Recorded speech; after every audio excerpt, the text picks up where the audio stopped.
देसी dollars and sense. Episode का नाम है कमिटी स्कीम, इंडिया का सबसे रिस्की गुल्लक। हेलो और वेलकम टू देसी डॉलर्स एंड सेंस, वो पॉडकास्ट जो मॉडर्न इंडिया में पैसे की कॉम्प्लिकेटेड दुनिया को सुलझाता है। मैं हूं आपकी होस्ट अमीरा। और मैं हूं अमरपाल। वापस आकर बहुत अच्छा लग रहा है। अमीरा, मेरा आपसे एक क्वेश्चन है। कभी किसी फैमिली फंक्शन में गए हो और आंटियों को फुसफुसाते हुए सुना है कि इस महीने कमिटी किसको मिली? अमर पॉल पूछो मत, ये तो हर फैमिली फंक्शन का स्टेपल है। ये एक सीक्रेट, ऑलमोस्ट एक रिचुअल जैसा फाइनेंशियल क्लब है जिसका हर कोई हिस्सा लगता है, लेकिन कोई ठीक से एक्सप्लेन नहीं करता। तो चलो आज इसी पर से पर्दा उठाते हैं। आखिर ये कमिटी सिस्टम है क्या? Great question. बेसिकली ये एक इनफॉर्मल सेविंग्स और लोन सिस्टम है। इसका टेक्निकल टर्म तो ROSCA है, पर चलो इसे वही कहते हैं जो सब कहते हैं, कमिटी या BC। तो ये काम कैसे करता है? चलो अपने लिसनर्स के लिए इसे ब्रेक डाउन करते हैं। ओके, तो इसके दो मेन फ्लेवर्स हैं। पहला है सिंपल लॉटरी वाला। इमेजिन करो कि हम दोनों समेत 12 लोग एक कमिटी बनाने का डिसाइड करते हैं। हम सब हर महीने 12 महीनों तक 5,000 रुपये डालने पर एग्री करते हैं। राइट, तो हर महीने टोटल पॉट ऑफ मनी हुआ 12 गुना 5,000 यानी 60,000 रुपए। एग्जैक्टली। पहले महीने में हम सभी 12 लोगों के नाम की पर्ची एक बॉक्स में डालते हैं। एक पर्ची निकाली जाती है और तुम्हारा नाम निकलता है। टडा! कांग्रेचुलेशंस अमीरा, तुम्हें पूरा 60,000 रुपए का पॉट मिल गया है। फैंटास्टिक। मैं तो वेकेशन पर जा रही हूँ। लेकिन इसमें कैच क्या है? कैच ये है कि अब तुम्हारा नाम अगले 11 महीनों के ड्रॉ से बाहर है, लेकिन तुम्हें अपनी 5,000 रुपये की इंस्टॉलमेंट हर सिंगल महीने कंटिन्यू करनी पड़ेगी जब तक साइकिल खत्म नहीं हो जाता। हर महीने एक नए पर्सन का नाम निकाला जाता है जब तक कि सभी को एक बार पैसे न मिल जाएं। ये एक तरह से फोर्स्ड सेविंग्स प्लान है। ओके, ये तो सिंपल है, लेकिन मैंने लोगों को पैसों के लिए बोली लगाते हुए भी सुना है। वो थोड़ा कॉम्प्लिकेटेड लगता है। हाँ, और यहीं पर इस सिस्टम का क्रेडिट यानी लोन वाला पार्ट सामने आता है।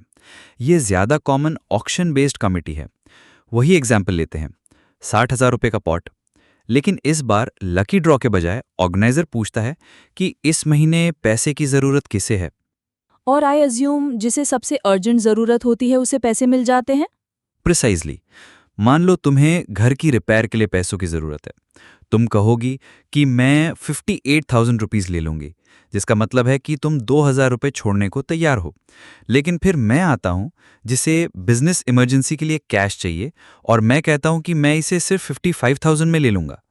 मैंने सबसे कम बोली लगाई तो पॉट मुझे मिल गया। मुझे 55,000 रुपीज मिलेंगे। लेकिन उस बचे हुए 5,000 रुपए का क्या होता है जो 60,000 के पॉट में से बचा था? यही तो क्लेवर पार्ट है। उस 5,000 रुपये के डिस्काउंट को डिविडेंड कहते हैं, और इसे सभी 12 मेंबर्स में इक्वली डिस्ट्रीब्यूट कर दिया जाता है। तो हर किसी को इसका थोड़ा सा हिस्सा वापस मिल जाता है। जो लोग पैसा जल्दी उठाते हैं वो बेसिकली इंटरेस्ट देने वाले बोरोवर्स हैं, और जो लोग एंड तक वेट करते हैं वो उस इंटरेस्ट को अर्न करने वाले सेवर्स हैं। ये तो एक्चुअली में क्रेडिट और सेविंग्स के लिए एक ब्रिलियंट इनफॉर्मल सिस्टम है, स्पेशली उन लोगों के लिए जिन्हें शायद बैंक से लोन न मिलता हो। बिल्कुल, और इसीलिए ये इतना पॉपुलर है। सिंपल है, कोई पेपरवर्क नहीं है, और ये कम्युनिटी ट्रस्ट पर चलता है। लेकिन अमीरा, यही ट्रस्ट इसकी सबसे बड़ी वीकनेस भी है, और ये हमें सबसे बड़े रेड फ्लैग पर लाता है, इसकी लीगैलिटी। राइट, मैं असल में यही जानना चाहती हूँ, क्या ये कमिटीज लीगल हैं? तो इसका शॉर्ट एंड शार्प आंसर है नो। ज्यादातर इनफॉर्मल कमिटीज इल्लीगल हैं। क्या आप बात कर रहे हो? इल्लीगल? लेकिन ये तो हर जगह चलती हैं। मेरी नानी भी एक कमिटी में थी। ये कैसे हो सकता है? क्योंकि एक रेगुलेटेड चिट फंड और एक अनरेगुलेटेड कमिटी में जमीन आसमान का फर्क है। इंडियन गवर्नमेंट ने 1982 में द चिट फंड्स एक्ट पास किया था। लीगल होने के लिए फंड चलाने वाले फोरमैन को गवर्नमेंट के पास रजिस्टर करना पड़ता है, पॉट की वैल्यू के बराबर सिक्योरिटी डिपॉजिट करनी पड़ती है, और स्ट्रिक्ट रूल्स फॉलो करने पड़ते हैं।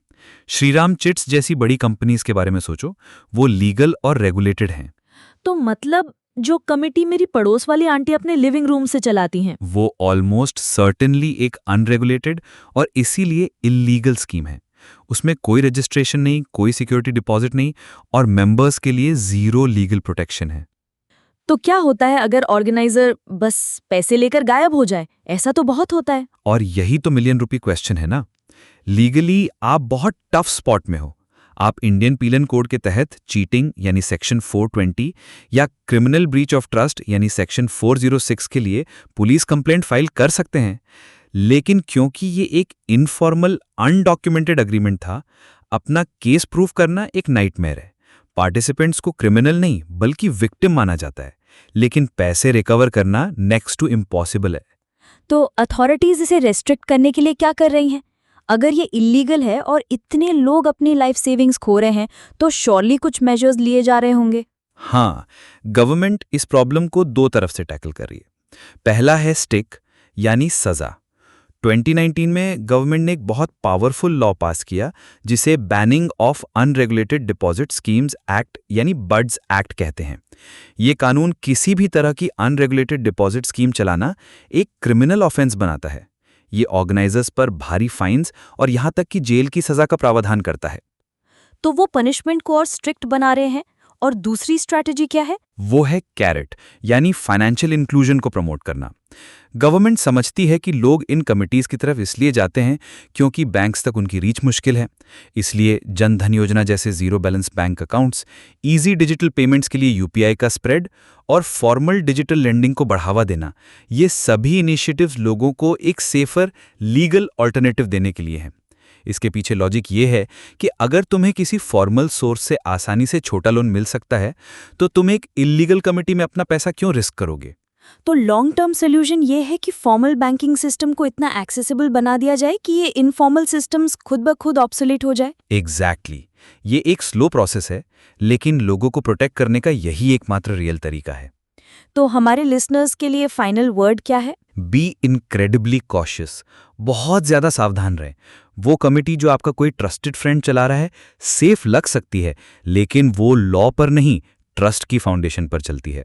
और जब वो ट्रस्ट टूटता है तो आपके पास कोई सेफ्टी नेट नहीं होता। हमेशा पूछें कि क्या ये स्कीम चिट फंड्स एक्ट के तहत रजिस्टर्ड है। अगर जवाब नहीं है तो आप अपनी मेहनत की कमाई के साथ एक मैसिव गैम्बल ले रहे हैं। अपनी मेहनत की कमाई के साथ एक गैम्बल, ये सोचने पर मजबूर करने वाली बात है। थैंक्स अमरपाल। एनी टाइम अमीरा।